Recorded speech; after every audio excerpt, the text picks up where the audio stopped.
அப்படி இருக்கும்போது என் தம்பி பக்கம் நின்னு நான் நியாயம் கேட்க தான் செய்வேன். உன் தம்பி யோகியனா இருந்தா நியாயம் கேட்கலாண்டி. அவன் தான் ஒன்னா நம்புற அயோக்கியனாச்சே. அவனுக்காக என்னன்னு சொல்லி நீ நியாயம் கேப்ப? இவ தம்பி மாதிரி இவ்வளவு அநியாயக்காரி தானே, அதான் எப்பவுமே தம்பிக்கு சப்போர்ட் பண்ணியே பேசிட்டு இருக்கா. அநியாயம் அக்கிரமம் பண்றத பத்தி எல்லாம் நீங்க பேசாதீங்க. அத பண்றதே நீங்க தான். நானோ என் தம்பியோ என் சித்தியோ கிடையாது. இங்க பார், நீயும் உன் அம்மாவும் என் கண்ணுக்கு மனுஷ ஜென்மமாவே தெரியல. ரத்தம் குடிக்கிற காட்டேரி மாதிரி தான் தெரியுது. அதனால என் குழந்தைய பாக்கணுங்கிற எண்ணத்தையே மறந்துட்டு நீயும் உன் அம்மாவும் இங்க இருந்து கிளம்பிடுங்க. அதான் உங்களுக்கு நல்லது. ஏய், என்னடி விட்டா ஓவரா பேசிட்டு இருக்க? இப்ப நான் என் குழந்தைய பாக்கணும், போய் தூக்கிட்டு வா. டேய், என்னடா எங்க வீட்ல வந்து நின்னுக்கிட்டு சிந்துவ மிரட்டி பேசிக்கிட்டு இருக்க? தொலைச்சிருவ ரஸ்கல். நீ எங்களை மிருகம்னு சொல்ற, இவ என்னடானா எங்களை ரத்த காட்டேரின்னு சொல்லி குழந்தைய காட்ட மாட்டேங்கிறா. அந்த குழந்தைக்கு அப்பங்கிற முறையில இவனுக்கு கோவம் வரதானே செய்யும்.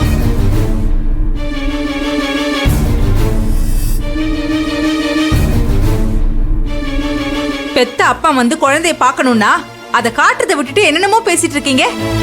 அதான் சிந்து தெளிவா சொல்லிட்டால. அவ உங்க மகனை மனுஷனா கூட ஏத்துக்கல, உங்களை மாமியாராவும் ஏத்துக்கல.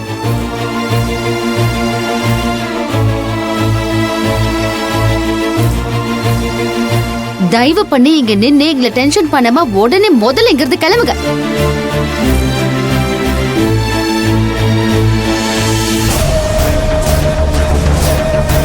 டேய் கௌதம், அக்கா, இவளுங்க என்னடா குழந்தைய காட்ட மாட்டேன்னு சொல்றது? உனக்கு அவ்வளவுதான் மரியாதை. நீ யார கேட்டு என் குழந்தைய உள்ள போய் தூக்கிட்டு வந்த? என் தம்பியோட குழந்தைய தூக்கிட்டு வரதுக்கு நான் யார்கிட்டடி கேட்கணும்? பெத்தவ என்னோட அனுமதி இல்லாம என் குழந்தை மேல கை வைக்கிறதுக்கு யாருக்கும் உரிமை கிடையாது. குடு என் குழந்தைய, குடு. ஏய், சொல்றல கொடுக்க முடியாதுடி. ஆள பாரு ஆள. கௌதம், சித்தி வந்து குழந்தைய வாங்கிக்கோங்க. டே கௌதம், நீ போய் அக்கா கிட்ட இருந்து குழந்தைய வாங்கிக்க. குழந்தைக்கு செயின் மோதிரம் எல்லாம் போட்டு அழகு பாப்போம்.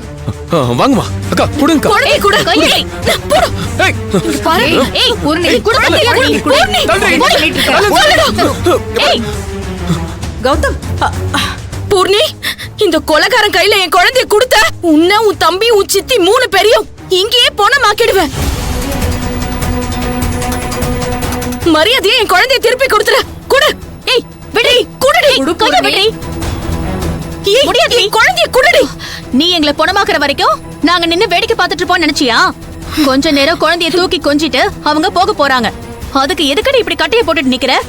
ஏய், என் குழந்தைய குடுடி. கொடுக்க முடியாதுடி. குழந்தைய அவகிட்ட குடி. என் தம்பி கிட்ட தான் இந்த குழந்தைய கொடுப்பேன். இவகிட்ட எல்லாம் கொடுக்க முடியாது. ஏய் பூர்ணி, சிந்து கிட்ட குழந்தைய கொடுக்கல, உனக்கு அவ்வளவுதான் மரியாதை சொல்லிட்டேன். அதெல்லாம் முடியாதுங்க, நீங்க போங்க.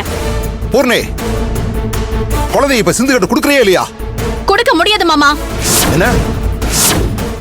ஐயோ, டேய் கௌதம், என் குழந்தைய கொடுக்க குழந்தைய வாங்கடா. ஏய், குடு. ஏய், வழிய விடுறீ. ஏய், பூர்ணி, குழந்தைய கொடுக்க சொன்னா கொடுக்க மாட்டேன்னு நான் சொல்றேன். உன்னை-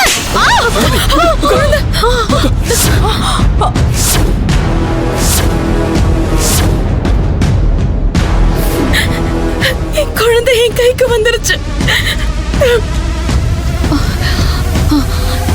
என்னடி என்னையா கை நீட்டி அடிக்கிற? இன்னைக்கு நான் உன்னை கொல்லாம விட மாட்டேன். ஏய், உன்னை கொண்டுடுவேன் பாத்துக்கோ.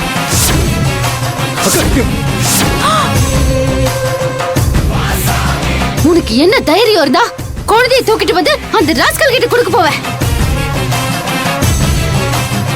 அமைதியா அடங்கி இருக்க பாரு, இல்லனா இதே மாதிரி தான் அடிச்சு உன்னை அடக்க வேண்டியதா இருக்கும்.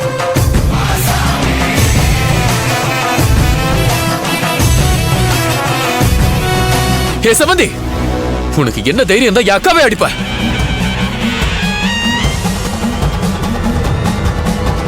ஏய் செவந்தி, என் வீட்டுக்காரரை கைக்குள்ள போட்டுக்கிட்டு என்ன வேணா பண்ணலாம் நினைச்சிட்டு இருக்கியா? அவரு உன் சொல் பேச்சு கேட்கறதுனால தானே இவ்ளோ துணிச்சலா நீ என் பொண்ணையே கை நீட்டி அடிக்கிற. சிந்துவோட அனுமதி இல்லாம உங்கள யாரு குழந்தைய தொட்டு தூக்க இருந்தாலும் இப்படிதான் அடி விழுந்திருக்கோம். தொட்ட நினைச்சா இப்படிதான் அடி விழும். இப்ப என்னமோ சொன்னீங்களே, சத்ரபதி சார கைக்குள்ள வச்சுக்கிட்டு ஆடுற என்ன? இது ரொம்ப தப்பு. இன்னொரு முறை அப்படி சொன்னீங்க, அதுக்கப்புறம் வாழ்நாள் முழுக்க பேச முடியாத அளவுக்கு பண்ணிடுவேன். This is first and last.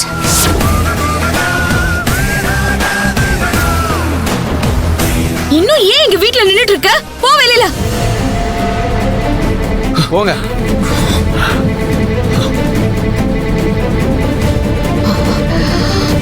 என்னையும் அடிச்சிட்டல்ல, உன்னை எப்படி கதறி துடிக்க விடுறேன்னு பாரு.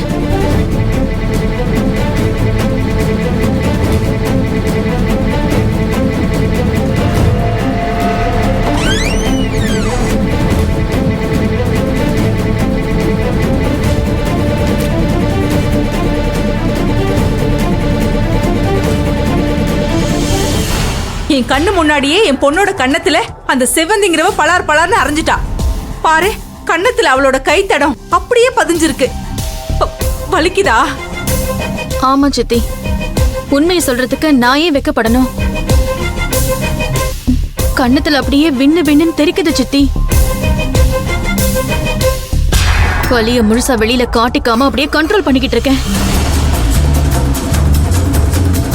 மதுவை நான் சொல்லி கொடுத்து கெடுக்கிறேங்கிற கோவம், அவளோட மத்த 2 பசங்களையும் என் பக்கம் இழுக்க ட்ரை பண்றேங்கிற கோவம், இப்படி மொத்த கோவத்தையும் ஒன்னா சேர்த்து என் கண்ணத்துல அவ காட்டிட்டா. அக்கா, அவ உங்களுக்கு கண்ணை வலிக்கிற அளவுக்கு அரைஞ்சிருக்கா. அவ தாட எலும்பு உடைகிற அளவுக்கு நீங்க அவளை அடிக்கணும். இப்ப நம்ம அதுக்கு என்ன பண்றதுன்னு பிளான் பண்ணணும். செவந்தி என்ன அடிச்சதுக்கு நான் வட்டிய முதலுமா கூடிய சீக்கிரமே திருப்பி கொடுத்துருவேன் கௌதம். அவ என்ன அடிச்சதுக்கு பழி வாங்குறதையெல்லாம் நான் பாத்துக்கிறேன். ஆனா இப்போ நமக்கு உன் குழந்தை விஷயம்தான் முக்கியம். அது சம்பந்தமா அடுத்து நாம என்ன பண்ணணும் தான் யோசிக்கணும். அந்த குழந்தை மேல கௌதம்க்கு உரிமை இருக்குன்னு சொல்லி போய் பார்த்தா வேற வழி இல்லாம புள்ளைய மட்டும் பாக்குறதுக்கு சிந்து ஒத்துப்பா? அப்படியே அடிக்கடி இவன் குழந்தைய போய் பாக்குறப்போ சிந்துவுக்கு இவன் மேல நல்ல அபிப்பிராயம் வந்து ஒண்ணு சேர்ந்துட்டா சொத்து மொத்தமும் குழந்தை பேர்ல போயிடாம நாம தடுத்துடலான்னு நினைச்சோம். ஆனா அந்த சிந்து என்னடான்னா, நீங்க 2 பேரும் ரத்த காட்டுறீங்க, நீங்க குழந்தைய கையில கூட தொடக்கூடாதுன்னு சொல்லி அவமானப்படுத்தி அனுப்பிட்டா. இதுக்கு மேல நாம என்ன பிளான் பண்ணி அந்த குழந்தைய நாம நம்ம கைக்கு எடுத்துட்டு வர முடியும்?